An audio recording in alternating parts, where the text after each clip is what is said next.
Assalamu alaikum wa rahmatullahi wa barakatuh. Good morning, my dear students. Welcome to our new lesson of Mega Goal 4. Today, inshallah, we are going to take a new lesson on your student book, page 68 and page 69. It's on unit 5. It's on student book, unit 5, Amazing Animals.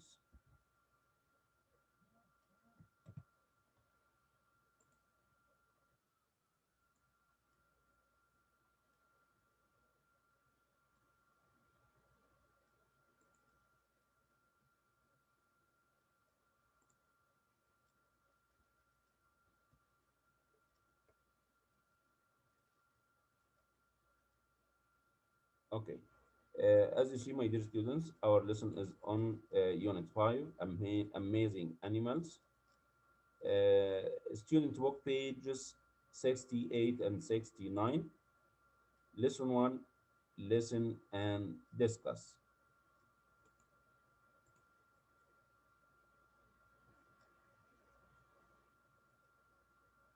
In today's, inshallah, we are going to number 1, listen and discuss some questions.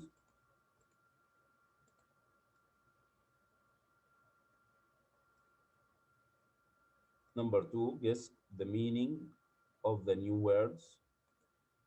And number 3, in the lesson with a quiz on the class point. Okay, now let's go to the first part of the lesson. I want you to open your student book on page 68 at first to discuss 2 questions before starting the new lesson of today.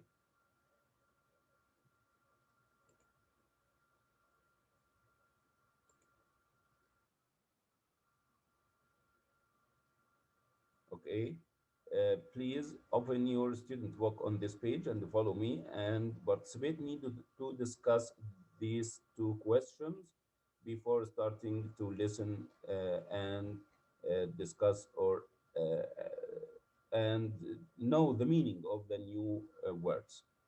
Okay, first I want you to look carefully at these pictures and I want you to think carefully and give me answers to these 2. As you see, the first question is, in what ways are animals similar to humans and how are they different? The second question is, do you think animals and humans can communicate with each other? If so, in what ways? I want you to look carefully at these pictures and give me the answers to these 2 questions. يلا يا شباب كده يعني كلنا نفتح الكتاب ونستعد كده عشان نشارك إن شاء الله بإذن الله.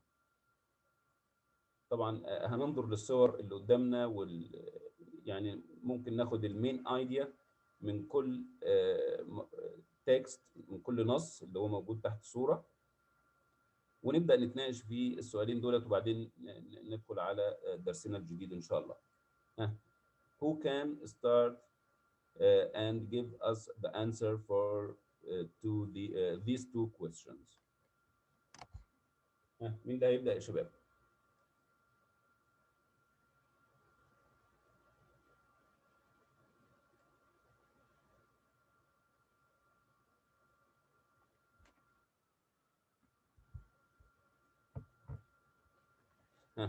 مين اللي مستعد للمشاركة يا حبايبي؟ احنا طبعا معانا دلوقتي 25 طالب واحنا لسه في أول 5 دقايق.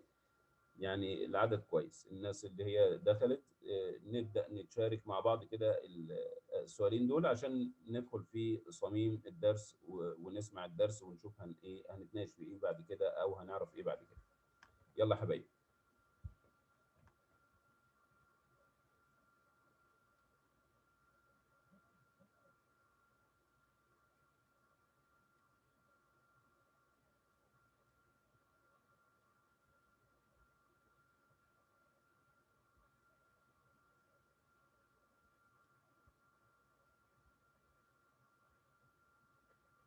طيب نختار كده من الناس اللي موجودين. ايوان، اتفضل يا ايوان. ايه يا استاذ. Good morning ايوان. Good morning, teacher. Iwan, I want to ask you, in what ways are animals similar to humans? Mhm. Humans and animals are similar. They both eat and sleep and think and communicate. Yes, excellent. They are eating, or they eat, they think, they can communicate with each other like the humans. Excellent. طيب, how are they different? إيش؟ How are they different؟ اللي هو الجزء الثاني من السؤال الأول. هم. احنا دلوقتي قلنا انهم متشابهين في كده، طب يعني في اختلاف ولا شيء؟ ايه الاختلاف بيننا وبينهم؟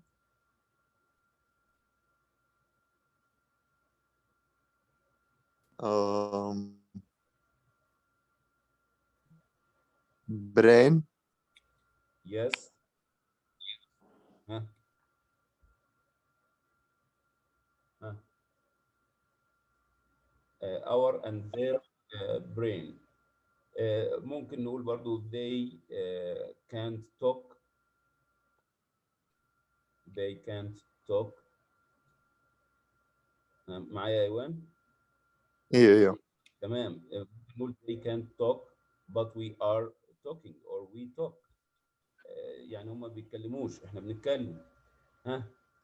يعني الاشياء الملموسه اللي احنا نقدر نقول او ان فيها اختلاف بيننا وبينهم يعني.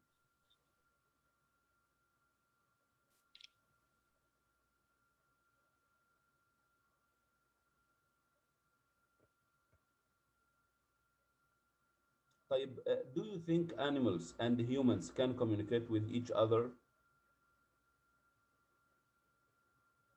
إيش؟ Do you think animals and humans can communicate with each other? السؤال الثاني نقول. um, maybe with the sign language.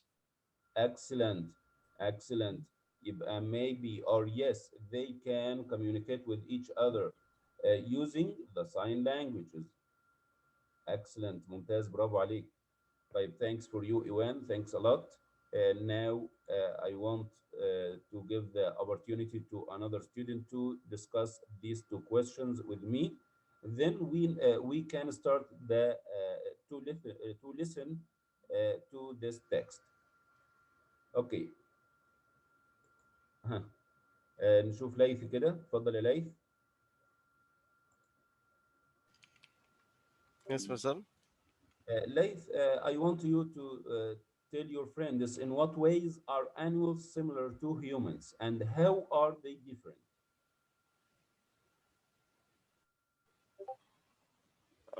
هي أستاذ هم تقريبا they both eat, both sleep, and communicate. Uh, that's it, Mr. Okay. Uh, طيب, this is the similarity between them.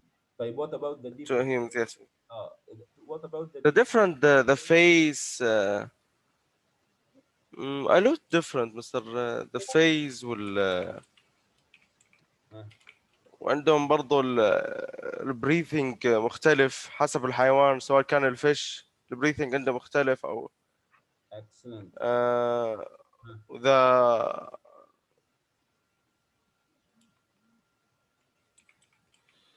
uh, ومستر برضو الايس عندهم مختلفة، مثل الصقر عنده الايس اقوى من الهيومنز، او excellent. يبقى they فيهم صفات مميزة خاصة. some of them have a strong eyes. Excellent. Yes, Mr. Do you think animals and humans can communicate with each other? If so, in what way? Yes, yes, I think humans and animal can communicate. The ways is the body language, uh, and and the practice the human can practice the animal, and they can communicate. Excellent. So excellent, excellent. Or using the sign language. طبعا الساين لانجوج اللي هي Yeah, لغة. I give you an example, a parrot, Mr. excellent, excellent. We can practice the parrots to talk to us. يعني بنقدر نعلمهم Yes, Mr. يكلمونا. بتبص ليه بيردد بعض الكلمات. excellent. Excellent. ممتاز يا ليث. برافو عليك. Thanks a lot for you. طيب now my dear students I want to play the audio tape or the audio script to listen to these texts about these animals. Okay, and after finishing I want to or I will ask you some questions related to each picture, each animal. Okay, so, my dear students, I want you to open your student book on these pages and follow the audio script to know all the information about these animals because I will ask you some questions after finishing to listen to the audio script. Are you ready? Good. Let's start. هنبدأ نسمع بقى كده والناس تركز معانا عشان نتناقش يا شباب في بعض الأمور اللي بتتعلق بهذه الحيوانات اللي موجودة معانا في درسنا اليوم. طيب.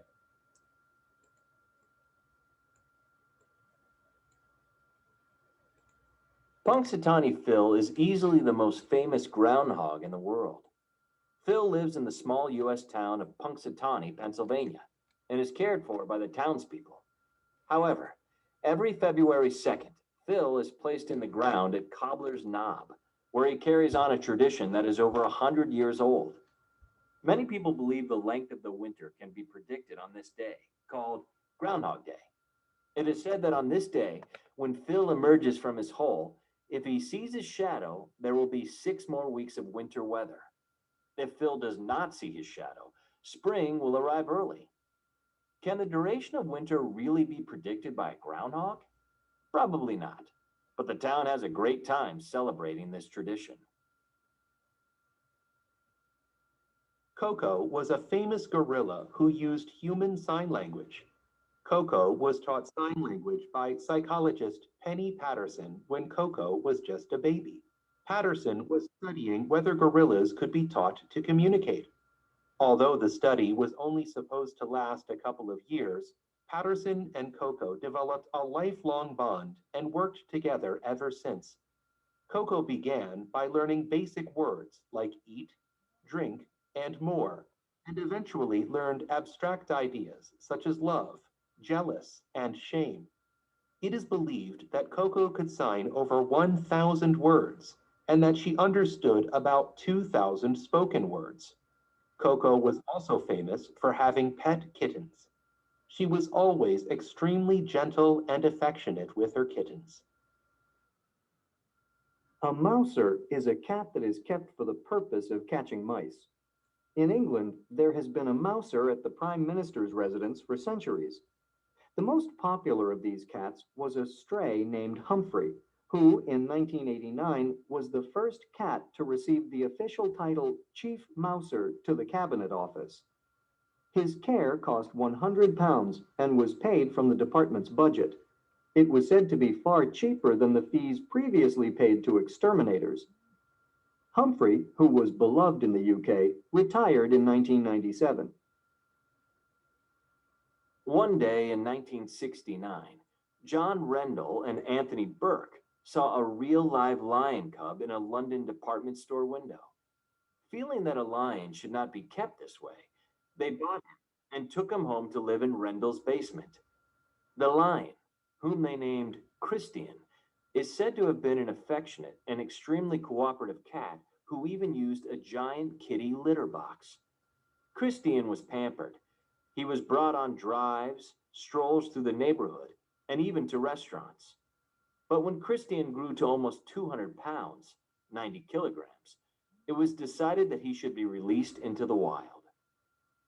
Christian was brought to Africa, where he adapted to life in the wild and eventually became the leader of a group of lions. A year later, Rendell and Burke traveled to Africa to say goodbye. They were warned that Christian would not remember them.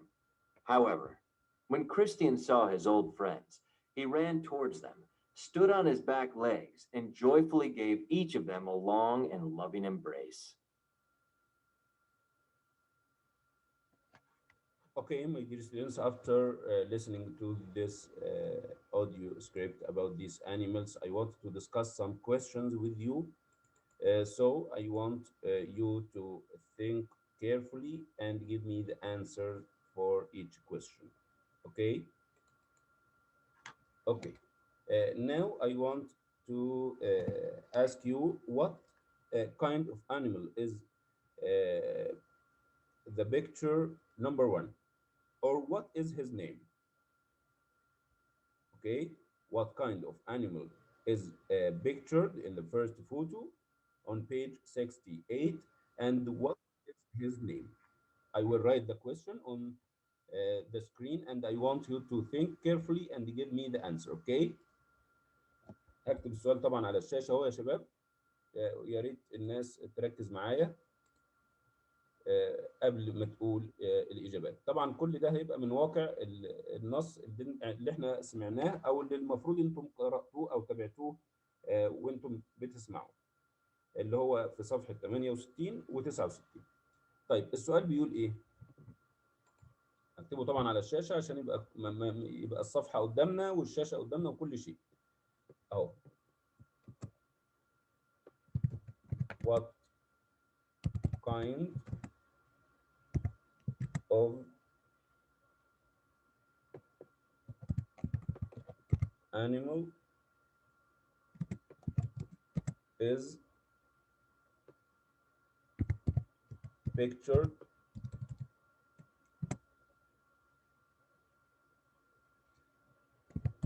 in the first photo, in the first photo,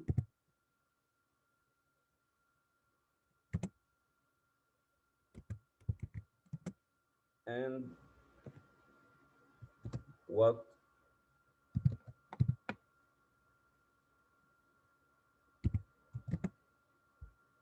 what's his name? يبقى what kind of animal is pictured in the first photo, and what is his name. طيب نشوف كده الشباب اللي موجود. انا شايف يوسف فاضل. طب اتفضل يا يوسف.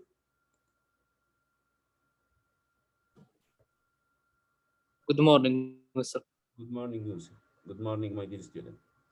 I want you to read these two questions again and give us your answer, okay? Okay. What kind of animal is pictured in the first photo? And Yes. what is his name? Yes.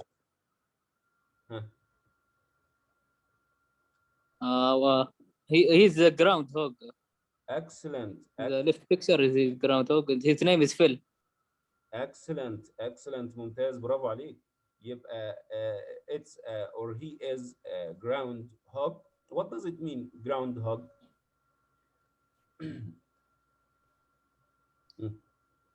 يعني لما اقول groundhog, what does it mean, groundhog?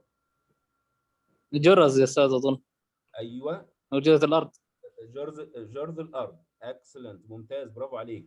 واسمه طبعا اللي هو بانكستوني، اللي هو فيل. بانكستوني فيل. برافو عليك. ممتاز يا يوسف. thanks a lot. Thanks for you. طيب now I want to ask you another question. يبقى الإجابة الأول للسؤالين دول يا شباب. What kind of animal is pictured in the first photo is a groundhog. طيب اسمه إيه؟ What is his name؟ يبقى نقول his name is بانكستوني فيل، أو فيل على طول زي ما زميلكم قال، مفيش مشكلة. ممتاز. برافو عليكم. Thanks a lot. طيب now I want to ask you another question. Okay. The second question is, what is the name of the gorilla in the second photo? What is, I will write the question on the screen. اهو. what is the name of the second what is the name of the gorilla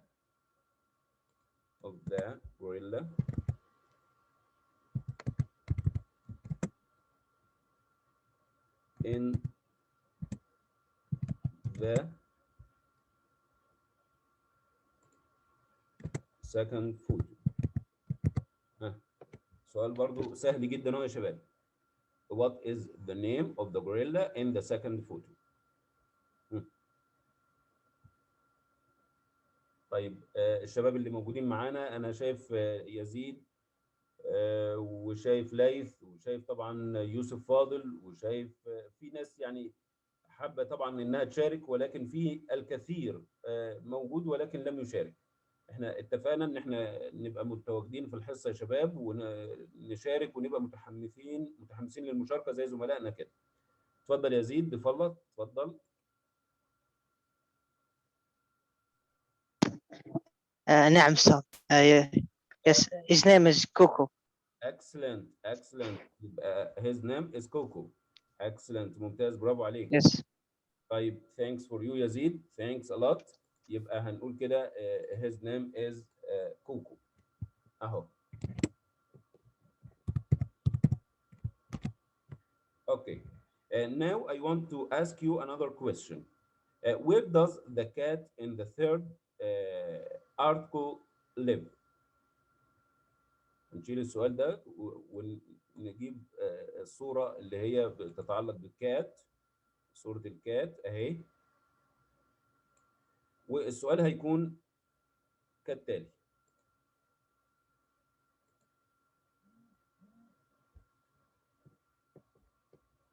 Where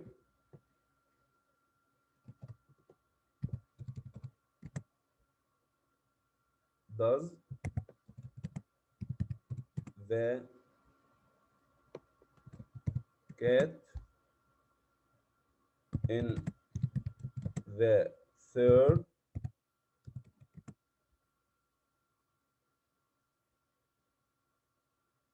what does the cat in the third photo live? Where does the cat in the third photo live? If we look carefully at this part of the article and this picture, we can find the answer for this question. Where does the cat in the third photo live?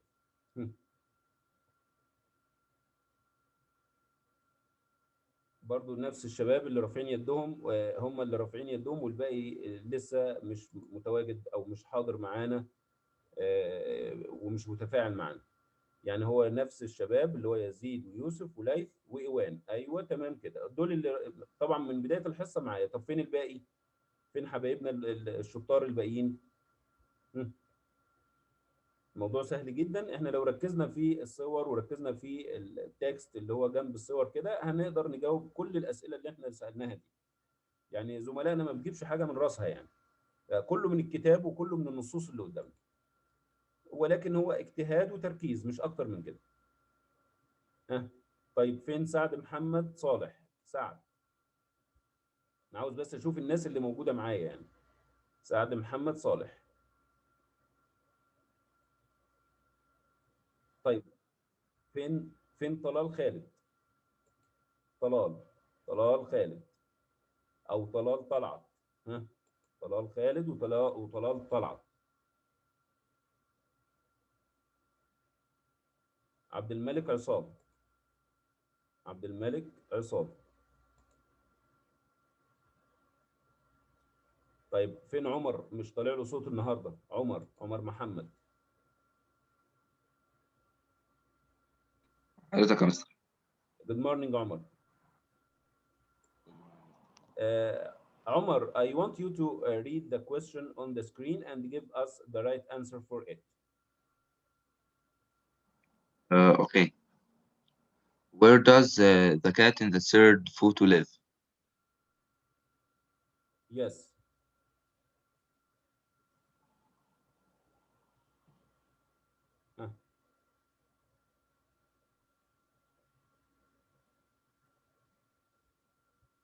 هتبقى الإجابة in UK. In the UK. UK. Okay, I want the place. Yes. I want the place it live in. المكان بقى نفسه، المكان اللي بتسكن فيه او بتعيش فيه.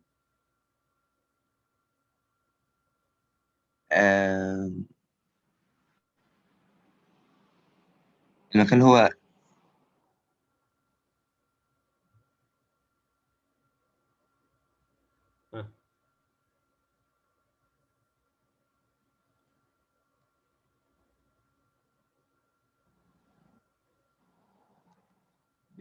يعني at the Prime Minister's residence. Excellent. هو ده المكان فعلا. يبقى هنقول in England the Prime Minister's residence. يبقى in England موجودة في أول سطرين أهي يا شباب. In England at the Prime Minister's residence. What does it mean, the Prime Minister's residence, عمر? What does it mean? هو مش ده اسم مكان؟ ما هو اسم مكان، يقصد بيه مكان ايه؟ يعني ايه البرايم مينسترز ريزيدنس؟ ها؟ طيب نخلي اللي هو يساعدك ولا عندك الإجابة؟ طب تمام، مفيش مشكلة من المستعد. طيب ماشي، نشوف ليث كده، اتفضل يا ليث. يس مسار. برايم مينستر meaning اللي هو مقر رئيس الوزراء. اكسلنت. يبقى نقول مقر رئاسة الوزراء. وطبعا ده كان القطة دي كان بتعيش في هذا المكان. يبقى at the prime minister's residence. Okay. Thanks for you عمر. Thanks for you ليث. Thanks a lot. برافو عليكم يا شباب. طيب. Now let's go to another question. The question for the last picture is what kind of animal is in the photo on page 69? What kind of animal is in the photo on page 69? I will write the question on the screen.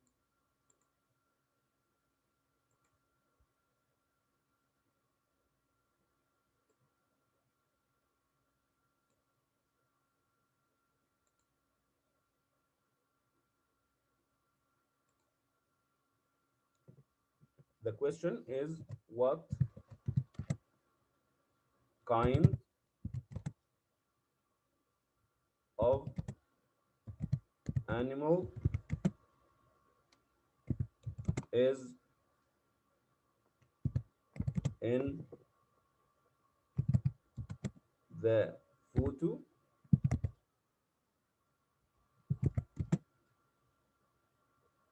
on page 69. ها سؤال برضو بسيط جدا وسهل جدا يا شباب. What kind of animal is in the photo on page 69? اتفضل يا زيد. Yes, Mr. The name is lion. It's a lion. Excellent. تمام برافو عليك. Yes. يبقى الإجابة كلمة واحدة فقط اللي زميلكم قالها يا شباب. أهو. هنقول كده a lion. ممتاز برافو عليك يا زيد. Thanks a lot. ممتاز يا شباب. Okay, now my dear students, I want to tell you some things related to this lesson. I want to give you some exercises to answer as homework, and I will check it again in the next lesson, inshallah, because we have to go to the class point to answer some questions related to this lesson. Okay. نروح هقول لكم يعني الاشياء المطلوبه مننا ان احنا بعد ما نقرا الدرس مره ثانيه يعني نسويها على اساس ان احنا مضطرين نروح للكلاس بوينت عشان في بعض الاسئله بتتعلق ايضا بالدرس. طيب I want to tell you that you have to answer exercise A and exercise B on the quick check. It's related to the lesson we took today. And I will check your answers again in the next lesson إن شاء الله. هنقرأ كلنا طبعا الدرس مرة تانية. طبعا الدرس موجود عندنا في الكتاب صفحة 68 و 69، نقرأه كويس وبعدين نيجي على الأسئلة اللي موجودة عندنا. طبعا زي ما احنا شايفين في بعض الأسئلة بتتعلق بالفوكابولاري، الكلمات اللي موجودة عندنا واللي قابلتنا في النص أو في المقال. وطبعا في اكسرسايز بي بعض الأسئلة اللي بتتعلق أو اللي المفروض إن احنا بعد ما نقرأ نحلها على النص الموجود. وفي الحصة القادمة إن شاء الله بنبدأ نراجع مع بعض الإجابات. Okay, now my dear students, let's go to the class point to answer some questions related to this lesson. I want you to think carefully and choose the right answers for each one. Okay? هنفكر كويس كده ونركز طبعا على أساس إن احنا كلمات موجودة عندنا في النص على أساس إن احنا نقدر نجيب المعاني الخاصة بيها. طيب هنعرض الباركود على الشاشة. برافو عليك يا ليث. يعني ليث مجرد ما رفعت الباركود لقيت ليث موجود. برافو عليك يا ليث. طيب هرفع لكم أيضا الرابط على الشات. اللينك اهو. هنحط اللينك في الشات. الناس اللي هي حابة إنها تدخل من اللينك مباشرة مفيش مشكلة خالص. كده معاكم اللينك في الشات ومعاكم ايضا الباركود على الشاشه. بسرعه كده نسجل دخول.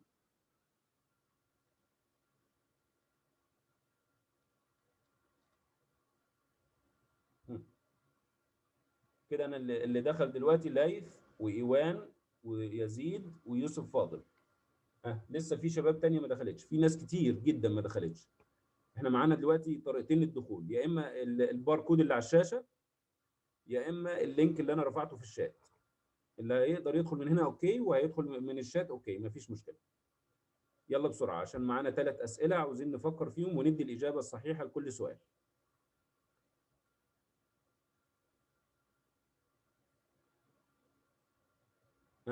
طيب عشان ما نضيعش الوقت بس عشان يعني الناس اللي هي موجودة وغير متفاعلة ما تضيعش مننا الوقت. أنا هخرج دلوقتي من الباركود، هشيل الباركود واللي حابب يدخل يحصلنا بقى من اللينك اللي موجود في الشات. يلا حبايبي. As you see, my dear students, there are 3 questions related to the vocabulary on this lesson. I want you to choose the right answers for each one, okay? I will give you 30 minutes for each one. هديكم 30 ثانية لكل سؤال. نبدأ كده بسم الله.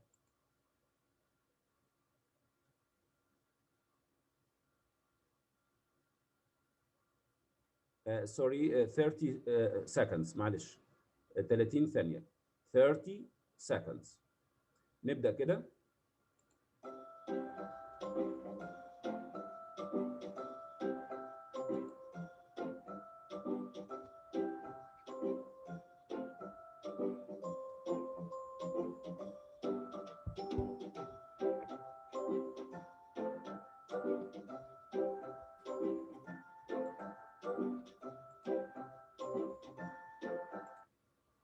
Excellent, excellent.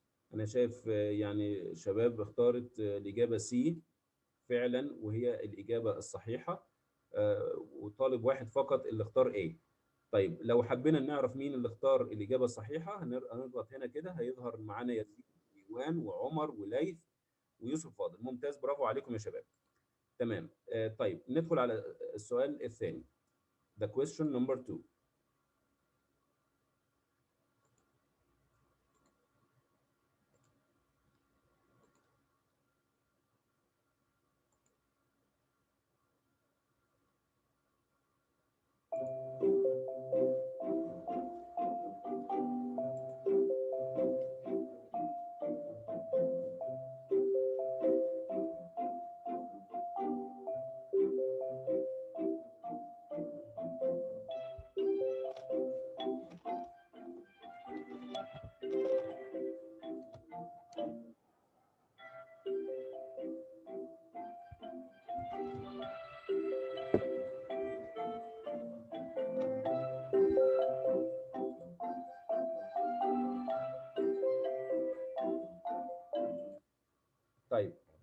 السؤال الثاني ايضا في شباب اختارت الاجابه A وفي ناس اختارت B. طبعا الاجابه الصحيحه هتكون B. طبعا اللي اختارها عمر واحمد عبد الوهاب. برافو عليكم يا شباب. الاجابه هتكون B. طيب تمام. excellent. اللي هي abstract. يبقى التعريف اللي موجود معانا خاص بكلمه abstract. طيب نمبر 3